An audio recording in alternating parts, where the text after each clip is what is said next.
How long do you think it's going to be before they make the announcement that we've had contact with outer space and they call for what? Never. You don't think so? No. I used to think so. I used to think they were getting us prepared, but I have no doubt now that they never intended to, and I fully agree with them. Now, 5, 6, 7 years ago, you know, I was going on the lecture, hey, you got to listen to this, you got to see what's going on. Now, I know they were right. I mean, mankind is not and will never be ready for this kind of information.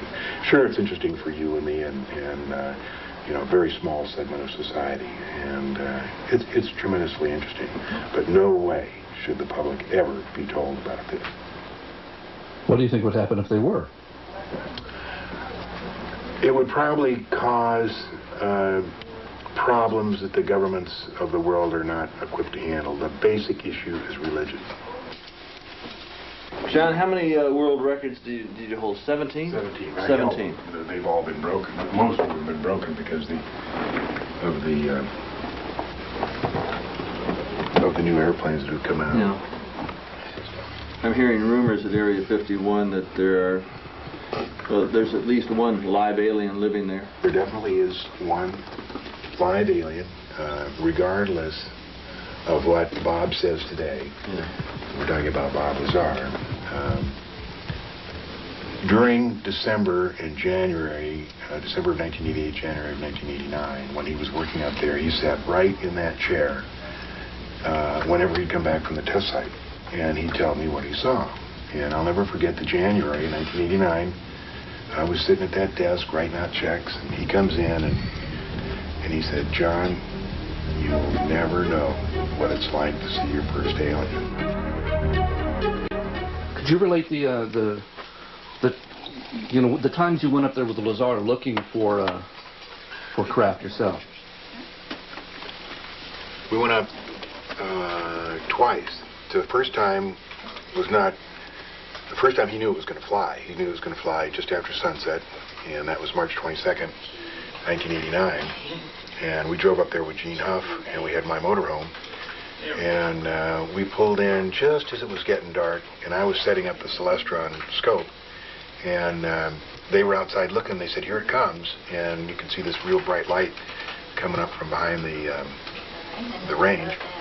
So I got the Celestron scope hooked up and got it focused in, and had, you know, like maybe about 15, 20 seconds. I don't have the scope here, but it's 8 inches, and it's a huge scope, and the disc, you know, pretty much filled the field of view, and it was tilted like about 30 degrees. It was kind of yellow-orange, and it was kind of diffusing, and I just saw it just as it started to go back down the mountain. And we waited a couple hours that night and didn't see it again. The next Wednesday night was March 29th, and I was on a flight with American Transair stuck in Minneapolis.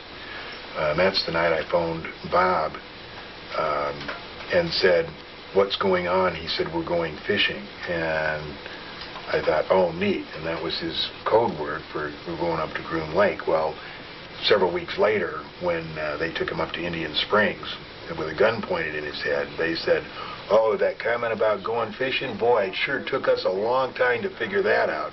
They were pretty sarcastic over it. You know, they were taping both our phones here. Anyway, that was the night that they got the film of the saucer stitching its way across the sky, the night sky that George Knapp and a few others used. Incidentally, the first night we were so excited that the video camera stayed right on the bumper of the motorhome. It didn't get pointed at it. I don't know why that happens, but it does. Anyway, the third night was April 6, 1989, and that's when Gene and me and Bob's wife, and his wife's sister went up there. We rented a car because I had blown the transmission on the motorhome, and Bob just had a two-place 280Z, and I had just my truck, so we rented a car to go up there. There was no mystery about that, which people make a big deal about, but we just had no other way to get up there. We drove in. We had in the back Geiger counters, film, cameras, videos, everything. And as we drove down Groom Lake Road at that time, we thought that the legal cutoff was that road that comes down from Mailbox Road. And so when we got there, I said, look, let's just stay here, and even if we get a mile closer, it's not going to make that much difference in the film.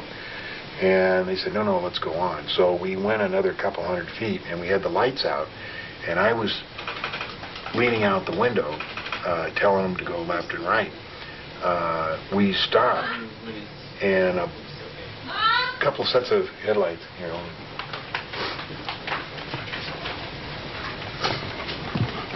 as we stopped, a couple sets of headlights came on in front of the vehicle, and we decided to run because I thought we were in illegal territory. As it turns out, we weren't, and we could have all avoided a lot of trouble, and Bob never would have lost his job, and I never would have lost mine if we'd have just, sat there and let him walk up to us. But the fact is, we thought we were in illegal territory, and we turned around, we started going 90 miles an hour down the road with them in hot pursuit. We almost made it to the highway, but they had sent another Bronco around and cut us off. And when we saw him coming down the road, we stopped. Bob ran out in the desert. I jumped out and started setting up the telescope, and that's when the first Bronco came to a halt. And I ran up and threw my hands against the top of the car, and I said, holy smokes, you guys aren't dopers, are you? You scared the hell out of us out here. And they get out, and they all were armed with machine guns. They stand around. There was like 4 or 5 of them, and they stood at port arms around us. And the one guy said, what are you guys doing up here? And we said, oh, we're just looking at the stars. He said, well, why did you run? And I said, like I said, we thought you were dopers. And he said, well, we're not. We need to see some identification, and we showed him some, we had to give him our Social Security and the driver's license, and he ran it, and all this process took about 30 minutes. And he said, we can't kick you off the range here because it's BLM land. He said, but we'll make it awful uncomfortable if you stay here. So they turned around and left. We stood behind the car waiting for about 15 minutes, and then Bob comes out of the desert. And we start talking about all the stuff that we'd done, the 3 weeks before, the 2 weeks before, all the stuff that we had done that night, all the preparation and everything, not realizing that all the time they had just gone about maybe 100 meters down the road and were filming us in infrared and listening to us with a parabolic microphone, all of which was made readily apparent to Bob the next day when he was taken up to security. But anyway, we had no idea this was going on, even though there were several real good clues. And one was, one of the guys down there dropped a scope. And we not only heard it, but we saw it, and we saw a cigarette. But nobody ever decided, I don't even know why we didn't go down and investigate. But the fact is we didn't. So anyway, we packed up our stuff and went out on the road. And as we got to the highway, we were stopped by the Lincoln County Sheriff, Doug Lamoureux, who has since become a good friend. And he kept us there for an hour. He wanted to see in the trunk, but we wouldn't let him in there, mainly because that was where the gun was that Bob had taken out in the desert. But anyway, it seems that Lamoureux knew exactly what was going on. He wanted to know why there was 5 people in the vehicle now and only 4 on the test site, and he wanted to know where the gun was. So obviously there was communication between the security forces on the test site and the sheriff. Anyway, we stood there for an hour. Nobody said anything. And finally, to bring this all to a halt, Bob decided to confess that it was his gun, and it was in the trunk. And I saw him walking to go ahead and do it. And at that split second, Doug said, okay, look, here's what we're going to do.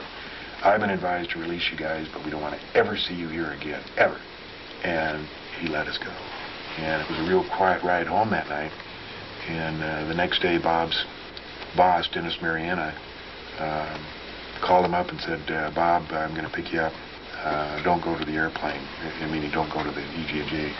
He picked him up. He drove him up to Indian Springs, which is this site of the entire security for the test site. And they actually pulled him out of the car with a gun in his head and a gun in his ear and said, Bob, when we gave you the security clearance and told you this was a secret, it didn't mean you could tell all your friends about the flying saucers. Now, do you want to work with us or not? And he was non-committal. And for the next few days, he was making up his mind. And I think the reason he decided not to continue working up there was the fact that the last 2 trips that he made up to Groom Lake, he can remember flying up and flying back, but he couldn't remember what they did. And the mind control program that they have for the people that are involved up there in very, very classified programs is disconcerting. You can remember everything you have to when you're up there at work and everything, but when you come back, you can't remember anything. All you can remember is getting in the airplane and coming back. And that was real disconcerting to Bob, who has an IQ of way over 200. And the tunnels that are going from the Groom Lake facility, it goes out across and underneath the Tikaboo Valley, as I understand it. They're 70 feet across? I don't know too much about the tunnels, but we did find a new base out there. It was kind of interesting. I heard about it in 1983-84. A friend of mine was in construction, and he was up there working on TTR, Twin Pot Test Range. And I was pumping him, and I said, "Hey, anything else going on up there?" He says, "Yeah, as a matter of fact, there is." He said, "Over on another range, they're building something." Then I talked to a guy who drove a fuel truck up there, and he said, "Yeah," he said, "Once I was delivering fuel up to TTR, and he said, where we come in at Gold Reed, he said, I had to wait for something like an hour for a procession of cement trucks going by." He said, "It was just unbelievable how many cement trucks there were." And the facility is called Sandia, and I'll show you where it is. It's in Paiute Mesa, and they started in 1980, and they finished in 1987. I did a little story down here on Channel 3 about it. And a guy called in after the newscast and said, "Yes, I'm originally from El Paso, and I was hired to work on Sandia." And he said, "Yes, we started in 1980, finished 1987. It's totally underground. You can't see anything above ground, and believe me, I've tried. Even though the closest point you can get to it on the..." You're going to show me the picture? Or where? Which ones? The location of it. Yeah. The closest you can get to it is 25 miles.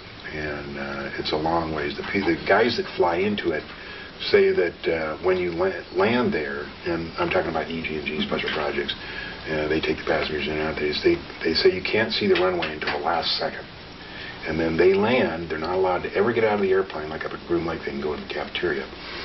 At this place, they have to sit in the cockpit. They're not allowed to get out. When the passengers get out, he said they just go behind a little knoll and disappear. Now, I'm sure there's stairways or whatever, but there's nothing. You can't see anything up there. It's very well hidden. And during the Gulf War, a friend of mine talked about it. I think this technology of hiding runways came about in 1980 because I heard about it then, but I didn't have any examples during the Gulf War. During the Gulf War, I worked for a cargo company that did a lot of flying into the Gulf. And although this didn't happen to me, it happened to a friend of mine where he got down to Cairo and got just south of Cairo about 100 miles and got vectored by the American Airwax for delivery of what was in the airplane. And it was at night, and they couldn't see anything, and he was told when to put his flaps down, when to put his gear down, and at 500 feet, lights came on, and he landed there. They unloaded, took off, and went on his way. Since we navigate by inertial guidance, he knew exactly where he was, and he had occasion, like a week later, to come over the same spot, and it was just the middle of the desert. There wasn't a trace of anything, nothing. So they have really good capability of hiding runways. Now, people think Groom Lake is a one-of-a-kind facility, and it is a very big secret facility. But like in 1980, there was 30 other what they call AXOs, aircraft access only. You can't drive in it. In 1980 there was 30, so today there may be more. There may be more, there may be less. But this Las Vegas, this Highway 95, this is 93. This is Mercury. This is Beatty. These are the places where I was trying to hike up to. They were the closest to the border that you could leave within the Sandia. Here's Sandia. When they built it, they put this extra little security range around here. There's absolutely no indication that anything is there except an enormous power line going right into there, and it just stops now. Coming from where? Coming from down here, maybe down as far as here. This whole area is NRDA, where they originally built the nuclear rocket. All that facility is there. This is the famed Yucca Mountain where they want to store stuff. This is Groom Lake. That's the news strip there. TTR is up there. The orientation of the runway is there. On December 23rd, I was flying a mail contract in a DC-8, and I came by this way, just to the north of here, going into Oakland, and I tuned in Dreamland 120.35. As a matter of fact, if you want to listen to them going in and out, I can put it on the scanner, because I got a big antenna that goes here. So it was about 5:30 in the afternoon, real cloudy, real dark and everything, so I just turned on 123.35 and said, Dreamland, Dreamland, John Lear and Bob Lazar wish you a Merry Christmas. And you know that nobody answered me. The Frankenstein factories where they create alien-looking There's no beings. question about it. I had a friend that worked up at the test site who went to work in the 80s, the early 80s, late 70s and early 80s, over in Saudi Arabia for one of the major contractors over there, Osama bin Laden. And he had a lot of strange things happen. He came back, you know, and before I got into this in 7 years ago, I was relatively straight. I mean, I, you know, did my stint for the CIA. I believed in, you know, God and apple pie and Chevrolet, and, you know, flying saucers to me were, I mean, just, you couldn't even mention it. You know, I wasn't interested then. So we sat down in the early 80s at my house over on the other side of town, and we're kind of saying, you know, what's going on, and nothing, and there was kind of a lull in the conversation. He says, John, what do you know about, I can't think of the word. We were talking about genetic engineering. What is it when they create a human? Cloning? Create a big, oh, yeah, Yes, cloning. He says, John, what do you know about cloning? And I said, you know, nothing. I mean, this was so far out to me. And he said, just let me tell you, it's all real and it's all happening. And this is from Cecil McMains, a guy who's so down to earth, who worked on the SR-71, who did a lot of stuff, you know, and he would never, ever come out with something so unusual as that. So they have Frankenstein, the missing kids, the milk carton kids. You know, I used to talk a lot about that, and there was a lot of kids that were missing in like 83, 84, 85, and it's my understanding that the FBI discontinued annual reports of missing people because There was a million that were missing, and then actually about 80 or 90,000 that just simply disappeared. I mean, they didn't wind up as prostitutes on Hollywood Boulevard or as sex slaves or in some shallow grave. There's 80 or 90,000 that just simply disappeared. Yeah. We have both seen the film that was taken out of the Dulce facility. Why would somebody make pictures like this showing the creation of some sort of alien being? And this is a facility. This is a facility that's run by the United States government. I mean, with your tax monies. Yeah, I've heard Hamilton talk about the Dulce facility, and I've also heard about, you know, genetic engineering programs at Area 51. Yeah, there's no question that Dulce exists. You know, I was the one that kind of led the research on that. I was at a meeting in Crestone, Colorado, and Tom Adams handed me a letter from a lady who lives in Las Vegas, and she was the one that tipped us off that this thing existed. So I talked to her, and she knew the location of some photos and videotape that had been taken inside Dulce by a guard who escaped during what they call the Dulce Wars of 1979. He used to contact her every 6 months, and he said, if I ever miss contacts 2 in a row for a year, you can go after this box, which they had hidden somewhere here in Nevada, that contained 6 minutes of videotape, 25 black and white photos, and some other documentation about what went on in Dulce. About 2 years ago, he did turn up missing. We never heard from him. And I think there was like 12 or 13 attempts after the box, but it had been hidden maybe at least 10 years ago in the terrain and the foliage, and everything changed. I don't think they ever got it out. He said on level 5 you'd walk on by and people would be in cages and screaming and begging for help, and he was told I heard that. to walk straight on through and not look or pay attention. Yeah. These people are all mad. I heard that. And then from another source, Air Force engineering source, I heard that when he went there, they referred to it as Section D. And then Bob heard it referred to when he was up at the test site just once, and somebody mentions something about it being shipped to Dulce, but that's the only reference he ever heard to it. Now, I call these, the guys who are working in the facility as Igors, the invisible government's obedient robotons. But it really is a Frankenstein factory. I'm hearing rumors at Area 51 that there's at least one live alien living there. There definitely is one live alien, regardless of what Bob says today. Yeah. We're talking about Bob Lazar. During December and January, December of 1988, January of 1989, when he was working up there, he sat right in that chair whenever he'd come back from the test site, and he'd tell me what he saw. And I'll never forget the January 1989. I was sitting at that desk writing out checks, and he comes in, and he's a little fidgety. And after the first night that he got back from the test site, we never discussed anything in this room because they seemed to know everything that was going on. So he came in, sat down, and he looked fidgety, and he kind of went, let's go. So we went out in the back. There's a stable back there, a little alley back there. And I remember that I was, thought he had something really neat to tell, so I didn't grab my coat. I was in a short sleeve, and we went out there, and I remember it was bitter cold. The wind was blowing, and we stood in the alley, and I said, what? And he said, John, you will never know what it's like to see your first alien. I said, God, neat, how'd you see it? And he described the circumstances of walking down this hallway, being led by two guards, and going down the hallway and looking through this window. As a matter of fact, I have the original drawing that he drew this scene.